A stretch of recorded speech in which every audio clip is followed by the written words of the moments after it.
2024년 9월 6일 금요일 밤 예배에 하나님께서 우리에게 주시는 말씀은 요한계시록 11장 1절부터 11절 말씀입니다. 함께 봉독합니다.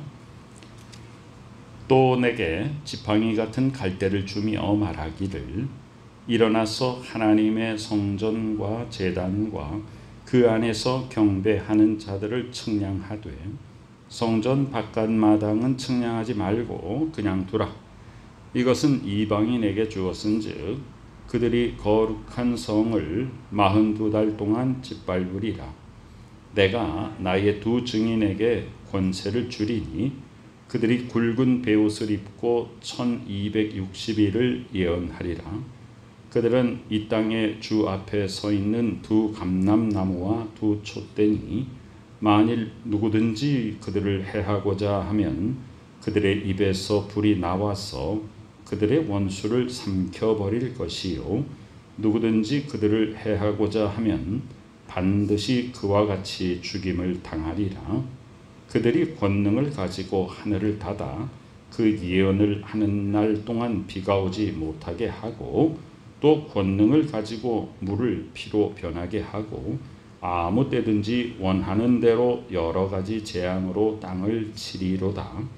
그들이 그 증언을 마칠 때에 무저갱으로부터 올라오는 짐승이 그들과 더불어 전쟁을 일으켜 그들을 이기고 그들을 죽일 터인즉 그들의 시체가 큰 성 길에 있으리니 그 성은 영적으로 하면 소돔이라고도 하고 애굽이라고도 하니 곧 그들의 주께서 십자가에 못 박힌 곳이라.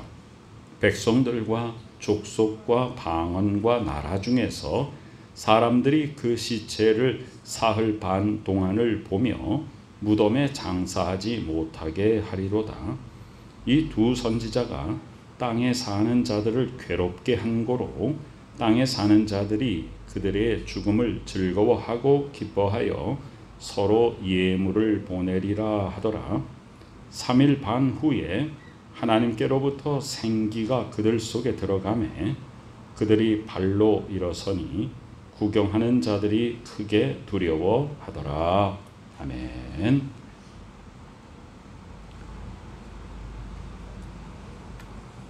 지팡이 같은 갈대를 사도 요한에게 주셨어요. 그러면서 하나님의 성전과 제단과 그 안에서 경배하는 자들을 측량하라 그랬습니다. 자, 하나님께서 우리의 믿음 생활을 측량하십니다. 하나님의 기대에 합당한 삶의 열매가 나한테 있는가? 우리가 형식적인 종교의 틀 속에서 그것을 반복하면서 내가 신앙생활을 한다고 혹시 착각하고 있지 않은가? 보여지는 예배 속에 만족하고 있지 않은가? 나의 삶으로 드리는 진정한 예배자인가? 하나님이 나를 측량하십니다. 그래서 우리는 우리 스스로를 하나님의 말씀으로 측량해 보아야 됩니다. 또한 이 측량의 의미는 구약에서 재건이나 보존을 의미합니다. 그래서 우리를 측량하신다는 것은 우리를 보존하시고 우리를 새롭게 세워주시는 것을 의미합니다. 하나님께서 우리 성도들을 지켜주시는 것입니다. 2절에 보면 성전 안과 밖을 완전히 분리해서 말씀하십니다. 성전 바깥은 측량하지 말고 그냥 둬라. 이방인에게 짓밟힐 것이다 그랬습니다. 자, 하나님께서 우리를 측량하고 그에 합당한 상급이나 또 때로는 징계를 내리시는 것도 하나님의 자녀이기 때문에 하시는 것입니다. 믿음 밖에 있는 세상 사람들은 하나님께서 측량조차 아니하십니다. 그래서 우리가 하나님이 우리를 측량하지 않는다라고 만약에 그렇다면 그것은 정말 무서운 것입니다. 하나님의 생각 밖에 있다는 것은 즉 멸망을 의미합니다. 그래서 세상은 많은 사람들이 있지만 성전 안의 사람과 성전 바깥의 사람으로 나눠지는 것입니다. 자, 3절에 보면은 오늘 11장에 어떤 주된 인물이 둘이 나오는데 그게 바로 두 증인입니다. 이 두 증인은 모세와 엘리야로 상징되는 교회와 성도입니다. 내가 나의 두 증인에게 권세를 주겠다. 그들이 굵은 베옷을 입고, 굵은 베옷은 구약 선지자들이 입던 옷입니다. 굵은 베옷은 상복이잖아요. 그래서 회개하고 애곡하는 것을 의미합니다. 그러면 왜 선지자들은 굵은 베옷을 입었을까요? 구약의 이 선지자들은 백성들에게 좋은 얘기 하지 않습니다.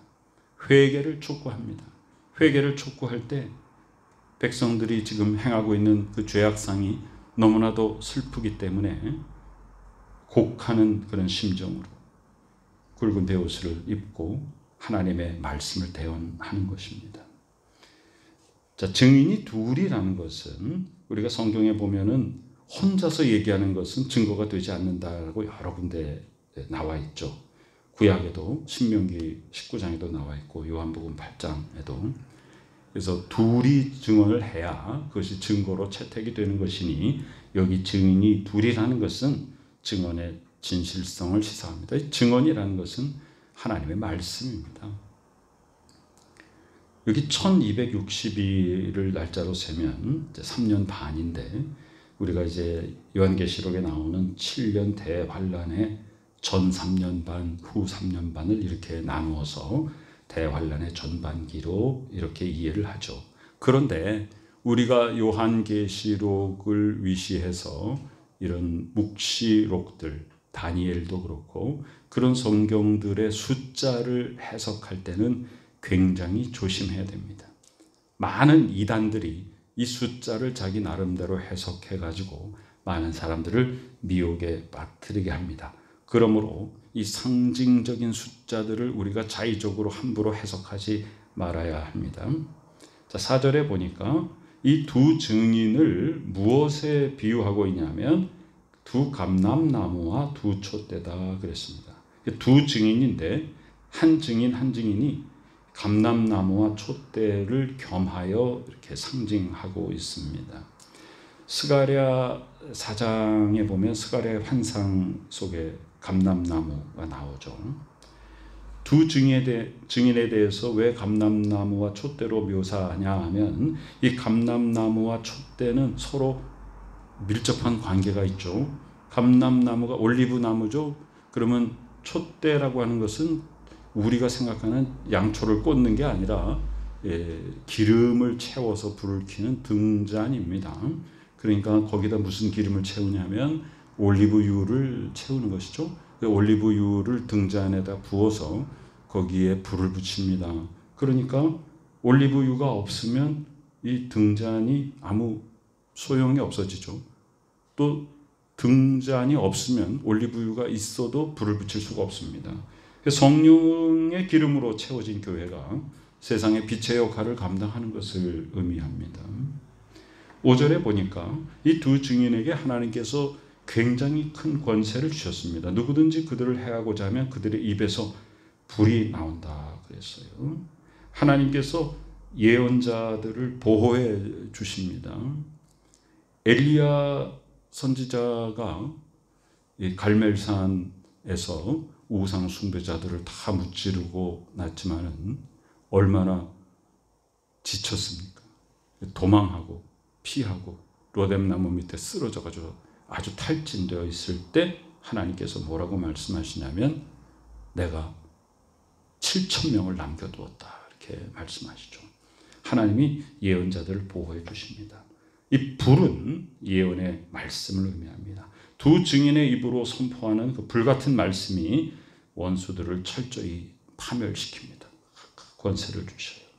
자, 그 이 두 증인들은 어떤 권능을 가지고 있다고 묘사하고 있냐면 자, 하늘을 닫아 그 예언을 하는 날 동안 비가 오지 못하게 하고 누가 생각나는 거예요? 우리가 요한계시록을 읽을 때는 항상 구약 성경에 이미 나왔던 사건들이 여기에 전부 인용이 되어 있고 그것으로 상징적으로 묘사하고 있다는 것을 잊지 말아야 됩니다. 그래서 항상 구약 성경을 가지고 요한계시록을 해석해 가야 됩니다. 그 엘리야가 행한 기적이 그거 아닙니까? 비가 오지 않았잖아요. 3년 반 동안 비가 오지 않았잖아요. 또 권능을 가지고 물을 피로 변하게 하고 이게 누구예요? 모세잖아요. 그러니까 모세와 엘리야와 같은 그런 능력 있는 하나님의 사역자와도 같이 그런 능력을 소유한 교회와 성도를 가르치는 것입니다. 그러니까 교회와 성도들이 이 세상의 타락한 죄악 속에서 강하게 불을 붙이는 것과 같은 말씀의 권세를 가지고 악한 자들을 소멸하고 이 세상을 새롭게 하는 권능을 하나님이 주셨습니다. 그런데 그것으로 그냥 끝까지 승리하는 게 아니라 7절에 보면은 무적행으로부터 올라오는 짐승이 마귀가 무적행 끝이 없는 굴이잖아요. 거기서 이제 악한 영이 올라와 가지고 전쟁을 일으킵니다. 그래서 그들을 이기고 두 증인을 이기고 그 두 증인을 죽일 것이다. 다니엘서 7장에 보면 이 짐승의 기원이 나와요.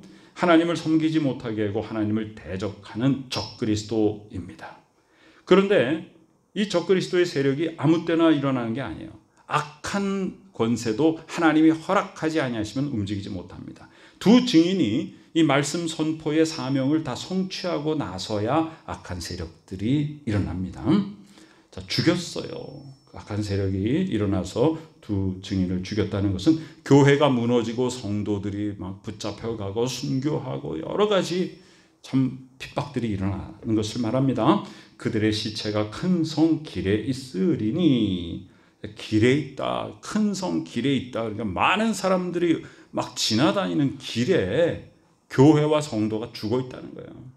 그 성은 영적으로 하면 소돔이라고도 하고 애굽이라고도 하니, 소돔은 도덕적 타락의 상징 아닙니까?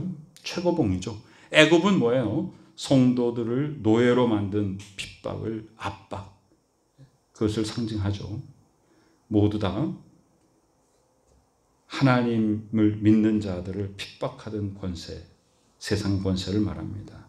그리고 곧 그들의 주께서 십자가에 못 박힌 곳이라 그랬으니 예수 십자가의 죽음과 성도의 환난을 동일시합니다. 그래서 우리가 이 땅에서 환난을 당할 때 무엇을 생각해야 되면 예수 그리스도의 십자가를 생각해야 됩니다. 그러면 예수 그리스도의 십자가 뒤에는 뭐가 있어요? 부활이 있는 것이죠. 자, 9절에 보니까 백성들과 족속과 방언과 나라 중에서, 이건 세상 권세입니다. 사람들이, 세상 사람들이, 불신자들이 그 시체를 사흘 반 동안을 보며 이 엘리야와 모세로 상징되는 두 증인, 즉 교회와 성도들을 죽였어요. 세상에서 완전히 멸절을 시켰어요. 그리고 그 시체를 쳐다보며 무덤에 장사하지 못하게 하리로다. 죽었는데도 장사하지 못하게 하는 것은 최대의 모욕과 수치입니다. 이 세상 권세가 교회와 성도를 멸시하고 그들의 악의 승리를 막 과시합니다. 하나님을 거슬러 대적하고 불신앙에 사로잡힌 이 세상 권세가 마치 교회를 완전히 소멸시킨 것처럼 짓밟고 조롱하고 그들의 승리를 과시합니다. 그런데 그 다음에 어떻게 되냐? 10절에 보니까 이 두 선지자가 땅에 사는 자들을 괴롭게 한 고로. 죄를 짓고 있는 사람한테 가서 회개를 촉구하면은 회개하고 하나님 앞에 돌아오면 참 좋을 텐데 그렇지 못합니다. 스데반 집사가 하나님의 말씀을 선포하니까 듣는 자들이 마음이 찔려서죠. 양심이 찔리니까 어떻게 돼요? 설교자를 죽여버립니다. 그래서 두 증인이 회개를 촉구할 때 양심이 괴로워서, 그래서 증인들을 미워하였던 자들이 이 두 증인이 사라지니까, 죽어버리니까 증인들의 죽음을 기뻐하고 서로 예물을 보낸다. 악의 축제를 벌이는 것입니다. 그래서 교회가 복음을 선포하고 회개를 촉구하고 성도들이 삶 가운데 구별된 삶을 살고 부정과 부패를 저지르는 자들 속에서 우리가 정의를 행하면 우리는 미움을 받습니다. 그러다가 우리의 세력이 사라져버리면 그들이 막 기뻐하고 마음껏 죄를 짓는 것이죠. 그런데 11절에 보면 이제 대역전극이 일어나지 않습니까? 3일 반 후에 하나님께로부터 생기가 그들 속에 들어가매 예수 그리스도의 부활입니다. 그 증인들이 다시 발로 일어서니 구경하던 자들이 크게 두려워한다 그랬어요. 그리스도의 부활의 능력이 교회와 성도들에게 임하는 장면이죠. 그 악의 축제는요, 불과 3일 반이라는 짧은 기간에 끝이 납니다. 그런데 그 앞에서 이 교회와 성도 두 증인이 복음을 선포하고 불같은 능력을 행하고 하는 그 기간은 바로 3년 반이나 되죠. 그래서 굉장히 긴 기간 동안 교회와 성도가 하나님의 말씀의 능력을 가지고 세상의 악을 소멸하다가 그 일이 다 마친 후에 악한 권세가 일어나 가지고 교회와 성도를 완전히 소멸시키는 것처럼 보이지만 3일 반 만에 다시 하나님께서 일으켜 주십니다. 악의 무리들은 우리가 승리자인 줄 알았더니 이제는 패배자구나 라고 하는 것을 인식하게 되고 두려움과 공포에 사로잡혀 떨게 됩니다. 생기하면 생각나는 게 뭐예요? 에스겔서에 나오는 마른 뼈가 일어나서 힘줄이 붙고 살이 덮이고 가죽이 씌워지고 그 다음에 하나님께서 생기를 부었어. 생기가 들어가니까 일어나서 강한 군사가 되죠. 바로 이 생기는 에스겔의 마른 뼈의 환상을 반영합니다. 교회와 성도가 사탄의 핍박과 고난으로 인해서 완전히 사라진 듯 보일지라도 그 생명을 하나님이 주관하시기 때문에 다시 부활하여서 일어서게 될 것을 우리에게 말씀하고 있습니다. 우리는 요한계시록을 통해서 우리 교회와 성도가 지금 마지막 때를 살고 있다는 사실을 인식해야 합니다. 그리고 지금 우리에게 일어나고 있는 여러 가지 환경 속에서 우리 성도들이 살고 있는 것이 지금 요한계시록에 말하고 있는 것과 결코 다르지 않습니다. 그러나 이제 앞으로 더 그것은 극심해질 것이고 그것은 누가 봐도 분명히 알게 되는 큰 사건과 현상으로 나타나게 될 것입니다. 그러나 하나님께서 그 예언의 말씀을 우리에게 미리 주셔서 우리의 삶을 돌아보게 하시고 내 자신을 말씀에 비춰서 측량하게 하시고 나의 믿음을 점검하게 하시는 것 너무나도 감사드립니다. 세상이 아무리 흔들릴지라도 우리는 바른 믿음 가운데 서서 하나님 아버지 자녀로서의 권세를 가지고 세상을 새롭게 하고 세상을 들어 하나님께로 올려드리는 복된 능력의 하나님의 일꾼, 영적인 전쟁에서 승리하는 강한 군사로 든든히 바로 서시기를 간절히 축원합니다. 아멘. 하나님의 은혜 감사드립니다. 요한계시록을 통해서 우리를 살펴보고 점검하며 미래를 예비하며 이 세상과의 관계를 생각하게 하여 주시니 감사드립니다. 세상 풍조에 흔들리지 않고 오직 복음 가운데 든든히 바로 서서 하나님의 나라를 굳건히 세워가는 복된 성도들 되게 하여 주시옵소서. 지금은 우리 구주 예수 그리스도 귀하신 은혜와 하나님 아버지 크신 사랑하심과 성령님의 놀라운 역사하심이 우리에게 능력 주시고 우리에게 구별되게 하여 주시고 우리를 측량하시고 우리를 새롭게 세워주시는 하나님 앞에 바로 서서 세상을 주님 앞에 올려드리는 복된 믿음의 식구들의 머리 위에 지금부터 영원까지 함께 계시옵기를 간절히 축원하옵나이다. 아멘.